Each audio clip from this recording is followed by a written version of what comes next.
বাংলাদেশ ক্রিকেটে বর্তমানে আলোচনার এক নাম সাকিব আল হাসান। একাধিক সূত্রে ভেসে আসছে সাকিবের সঙ্গে বিসিবির সভাপতির সম্পর্কের টানাপোড়েনের কারণে সাকিবকে বারবার স্কোয়াডের বাইরে রাখছে বিসিবি নির্বাচক প্যানেল। এই মুহূর্তে এটি নিয়ে চলছে বাংলাদেশের ক্রিকেটের চরম অস্থিরতা। সাকিব আল হাসান এবং বিসিবি সভাপতি ফারুকের মধ্যে দ্বন্দ্ব নিয়ে আলোচনা ছড়িয়ে পড়েছে দেশের আনাচে কানাচে। এবার সেই আলোচনা সমালোচনার মধ্যে মুখ খুললেন বাংলাদেশের সর্বকালের সেরা ওয়ানডে অধিনায়ক মাশরাফি বিন মুর্তজা।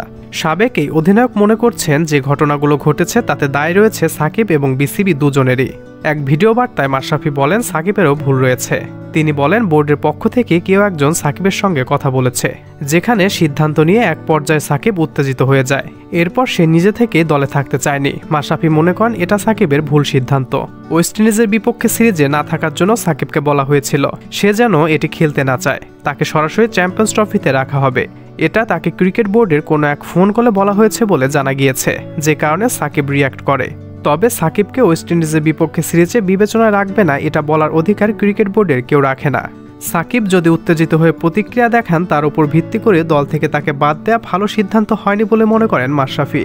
আর এই বিষয়গুলো নিয়েই এখন চলছে নানা ধরনের আলোচনা সমালোচনা।